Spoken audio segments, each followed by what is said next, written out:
Good morning, folks. Hope you're keeping well. It's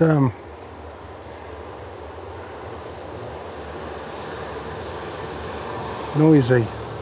It's all about ICM today. Intentional camera movement. Where do I start? I shoot basically three types of photography. I shoot landscape, woodland, I shoot black and white, mono, and I shoot abstract. Probably in that order as well. About 80% of what I do is triage, about 20% is probably mono, and the other 20% is abstract. And today is all about abstract. It's all about creative photography. I was intending to create this video last week, but I got, for anybody who's watched last week's video, you'll see I got sidelined by the ancient oaks. So today, I've come somewhere where there aren't many ancient oaks. There's a few at the very far end, but to get there, we have to go through a sea of silver birch, and that's my target for today. I'm not going to get into too much detail about what I'm doing as far as my shooting today is concerned. Really, that's a separate video all on its own.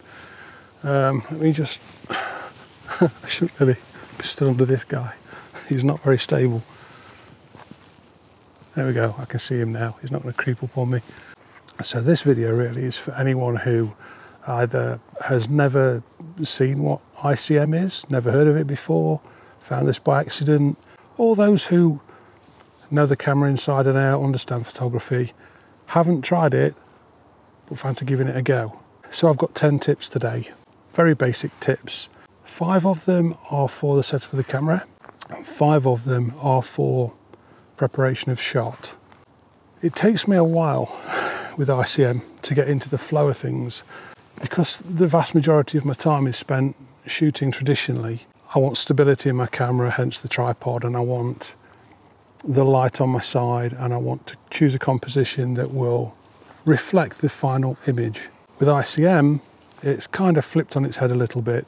This thing can be redundant. I don't need a tripod. And whilst many of the rules of photography get cast aside, a lot of them still apply. So we still need to pay attention to composition. We still need to pay attention to focus. We still need to pay attention to exposure. So these tips are the grassroots, bare essentials. Hopefully they'll serve to just give you a leg up, just give you a step into it. And I hope shortcut the path to producing a volume of shots, some of which you may find interesting.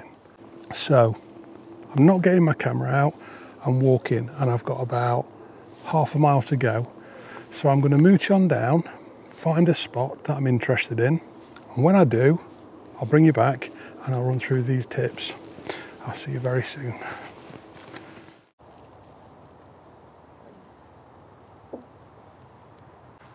That would have got me right in the kisser, that would. There he is, look. I avoided him. 1-0, come on. Ooh. Okay, so as I'm walking, I'll just tell you where I am. Over to my right, your left, is the Sherwood Forest National Nature Reserve. And 50 yards that way is a road. You'll hear cars perhaps in a second. That separates Sherwood Forest National Nature Reserve on my right, your left, from this fenced off area here on my left, your right. Oh, they've really broke through, haven't they? I so want to go and have a look. Shall we? Shall we just have a peek? It's an old colliery. And it's pretty dangerous land actually. Let's go.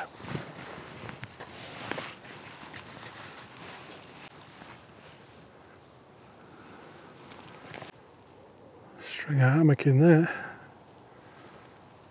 Somebody's marched straight on through. I can see the path. How very interesting. I'm not going to go deep in there today because I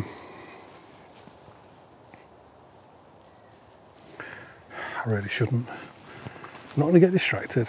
Stay on theme. I tried explaining that about 3 times then, so I'm going for a single take now. Sherwood Forest National Nature Reserve on my right, Old Colliery on my left, and there's the Old Colliery. There's this little strip of woodland that runs parallel to Sherwood Forest Nature Reserve, and we're cut off by a road. You'll hear traffic again in a moment. So right at the very top of this trail, this little strip of woodland becomes very narrow, almost to a point. And working our way back that way, it gradually widens all the way back to another wood at the far end. It's a bit of a pine wood really. That's more mixed than it is anything ancient. So this sees foot traffic because it's close to the road. Quite a few dog walkers and cyclists use it. But as a place to visit, very few people get down here, I think. It's stunning for silver birch. It gets really thick with them in a moment, and that's what I'm here for. So that's where we are. Spooky. Son of a spider. I've seen a lot of action here since I was last here. None of this was broken through. Down there's a shelter, lean-to with a bit of a tarp over it. Somewhere in there. Nothing ever works out as you plan, does it? Nothing. I've ended up... Oh, spiders have won. Let me start there. It's about 40 to 1. I've come down basically towards the far end of this, ooh, easy, this strip of woodland, because the undergrowth is still so thick. It's not nearly died back enough to enable me to get into where I wanted to go, so I've had to mooch about, and it's put me to a little bit more effort finding a spot I'm quite happy with. And this isn't great, but I'll have a go here in a bit. So anyway, these tips. First thing, most important thing is ICM photography. There is no right and wrong. It's very subjective, creative photography, and the images that you produce are yours. It's your work, your effort, your method, your style, and what interests you. It's not everyone's cup of tea, that's fair to say. Because it's so subjective, there are no golden rules. So you literally can click your shutter and wave your arms around, call that a shot, and nobody can argue with you, you know, and that's fine. But if you want to progress a little step further and you want to start and produce shots that maybe have a certain aesthetic, for instance, a painterly style, a washed out effect with maybe I don't know, you may overlay a silhouette of the object from a still, or I won't get into any complexities. There's a fundamental basic starting point, I think, that maybe will help people who are just getting into it, and it will help them by enabling them to create a bulk of shots, of which 1 or 2 might be particularly interesting. So I broke the tips down into two halves. 5 simple tips for the setup of the camera, and I have 5 tips for the taking of a shot. So the first 5 tips for the setup of a camera, very simple. Tip 1 is shoot manual. Flip your cameras into the manual mode and manually set up your camera for ICM photography. That assumes that you're happy doing so. If you're new to photography, if you've not yet fully come to terms with the complexities of the fundamentals, then for ICM photography you can use shutter priority and set a shutter speed that's appropriate for this particular type of abstract. But if you don't use manual, then you lose that little bit of flexibility as far as adjusting exposure. Enough said. If you can, set your camera manual. Tip 2 is you want to disable, it's quite an obvious one, but worth saying, any form of stabilisation whatsoever. Lens stabilisation, body stabilisation, disable the lot. Then tip 3, set your lenses for manual focus only, no autofocus. Because we're going to be creating a shot where the shutter opens and we're going to be making some motion with the camera, if you have autofocus set, obviously typically the lens is going to try and hunt for focus. Even though it never could, it will still have an impact on that end result. So what it does in my experience is, of forgetting to take it off, is it creates less predictable outcomes. Not that this is particularly predictable, but even less predictable than the less predictable outcomes. So that's tip 3, disable autofocus. Tip 4, I would suggest, this is flexible, but it's a good starting point. Try and get as close to 50mm as you can. And the reason I say this is so that what you see with the naked eye and what you shoot with a camera have some correlation. So it helps when you're in post-processing to remember where the shots came from, what they actually were composed of, and perhaps even jog your memory about the moment that you took it and what you actually did. Somebody's just been shot. That was a bit too close for comfort, that was. Very odd. So anyway, always wear a flak jacket when you're out doing ICM photography. Yes, 50mm. Try and get as close to 50mm as you can. That's full frame, 50mm. If you're APS-C body, then I think 35 gets you pretty close. And if you're micro four thirds, then I think you double it, so you're about 25mm for a lens focal length.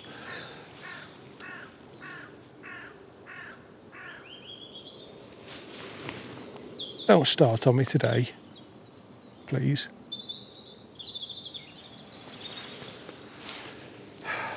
Staff.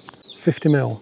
It's a good starting point because there's a correlation between what you saw, what you produced, and you get those reminders a little bit more optically balanced when you get it back to post-processing. That's tip 4. Okay, tip 5. I'm backpedaling a little bit here. I've missed one, so this is going to be horrific to edit. It is one of those days. I know it was going to be one of those days. So tip 5 for the setup of the camera is ND filters or circular polarizing filter. To get the lengthy shutter speeds we need for intentional camera movement shots, it's often the case, particularly outdoors, certainly in open landscapes and bright light, you're going to be wanting an ND filter to shut out a sufficient amount of light to get that 1/2 to 1 second shutter speed. That's going to be more important, I suppose, with a shutter priority, because with that you're going to be limited on how much control you have over the exposure. If you're shooting manual, obviously you can adjust the aperture to compensate a little, but inevitably both modes are going to require an ND filter of some sort.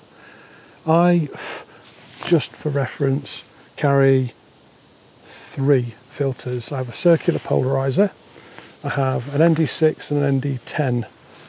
I don't really use the ND10 very much for ICM. I do use the 6, that's my go-to, and that's what I'll be using today for sure. What I will say is, if you want me to go into more detail or you want me to do more practical ICM photography, just let me know in the comments and I'll cycle it into the videos as we go. Okay, that's backpedaled, redone step 5, let's move on. Oh, help me with the editing, someone, please. We're into 5 tips for the actual taking of the shots. First tip is we want to be aiming for a shutter speed of, initially, we want a shutter speed of somewhere between 1/2 and 1 second. That will change as you evolve, assuming you evolve. So setting your shutter speed to between 1/2 and 1 second will help you judge motion in relation to the shutter and help you capture a quantity of shots initially, and that's quite important. So that's tip 1. Aim for a shutter speed of 1/2 to 1 second, somewhere in that bracket. Tip 2 is think about your intention, movement intention, before you set up your gear. So when you find something that looks particularly interesting or might make for a nice shot, consider how you want your motion to appear. And by that, I simply mean, in my mind, there are three fundamentals. There's left to right, right to left, so horizontal motion. There's vertical motion, which can be down to up or up to down. And there's handheld, which can be a variety of motions, obviously. It's a very fluid, dynamic thing. So do you want a lateral motion in this frame? Do you want vertical motion in the frame? Or do you want a random type of a motion?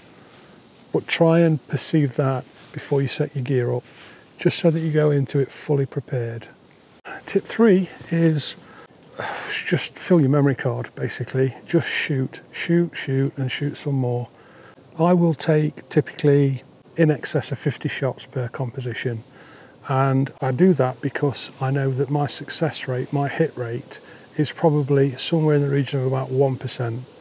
So if I shoot 100 shots, I'm going to get 1, 2, maybe 3 frames that are interesting to me, something that I'm prepared to work on in post-processing. Now, if I'm coming out and I take 20 shots on a particular composition, history teaches me, I'm going to get that back to post-processing, I'm going to junk it all, and it's going to be a completely wasted effort. So you need a volume of shots, especially when you start, because you've not yet built up a perception of your motion in relationship to the shutter. So that is tip 3. Shoot, and shoot some more. Side bonus tip, take extra memory cards. Okay, tip 4. When you've worked out which direction you're going to shoot, where the motion's coming from, and you've got your gear set up, a logical thought to entertain is syncing your movement to the shutter. And there are options. And this isn't spoken about. I've not seen this mentioned much anywhere, to be honest, indirectly at best. Try and think about synchronizing your motion to the shutter. So do you want motion all the way through the exposure? Do you want motion through part of the exposure? It can be motion at the back end of the open shutter, or it can be motion just at the front end of the open exposure. That's to play with. And the other is to try and synchronize your motion to the shutter. So only have motion begin once the shutter opens. Use that as the trigger to begin your action. That's a toughie, but it's necessary to say it, and it's worthwhile playing with. Think about it is all I'm suggesting. Think about the fact that you can synchronize your motion with the shutter, and that's a fundamental aspect of the creative art. Tip 4. And last but not least, tip 5. Post-processing is your friend. This is a creative photographic medium, and as such, it's not so much a graphic art as a creative photographic art. There is no defined genre for this. It's creative. It's creative and it's based off photography. That's as much as I can really say. Post-processing is going to be necessary in one way, shape or form. Personally, I use Lightroom, Photoshop, and I use them roughly in equal measure, 50-50. Much of the time with ICM photography, I'll begin a composition in Lightroom. I'll do my initial crop, I'll do my initial framing, and I'll then take that into Photoshop. And in there, what can be particularly useful is something like, well, I use TK7, which is a luminosity masking tool. I'll put a link in the description below. There's no affiliation, there's no kickbacks or anything like that. It's just what I use. And for any photographer that uses Photoshop or is getting into using Photoshop for the post-processing of photographs, I highly recommend it. This last update that was done brought a lot of new colour-based flexibility, and for ICM it is quite colour biased or contrast biased, and in both respects a luminosity masking tool can really help shorten that post-processing workflow.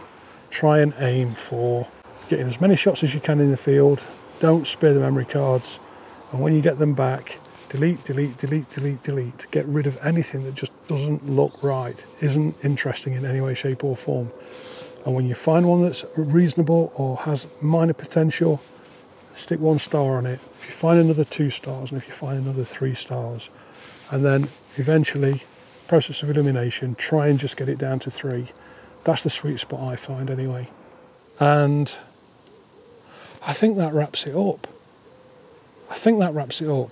I'm not going to get into much more because it's overwhelming. So that's 5 tips for ICM setting up your camera, and 5 tips ICM actually creating and managing your shooting. So I hope that helps. I hope it somehow just gives you a grounding, an initial kick-off point, and with that, some interesting results. It'd be nice to see. And on that note, if you would like any more ICM photography videos, if you want me to do any practical demonstrations, then just drop a comment below. And if you do go out for the first time, try this and create any shots that you're particularly proud of.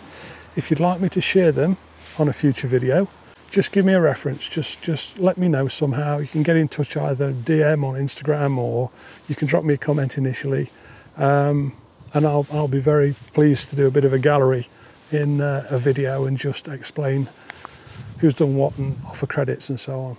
Okay folks, so I think that's me. I think I'm going to call this a wrap. I'm going to break my camera out and I'm going to start taking some shots now. I'm going to have a go at these silver birch over my shoulder.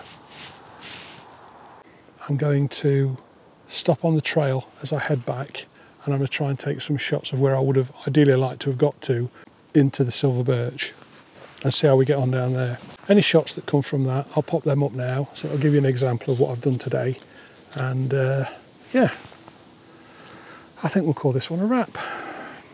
So, from a rather dodgy ex-colliery site and these beautiful silver birch on the outskirts of Sherwood Forest, I'll say thank you very much for watching. Please take care of one another, and as ever, if you can't be good, just be careful. I'll see you very soon. Take care. Bye for now.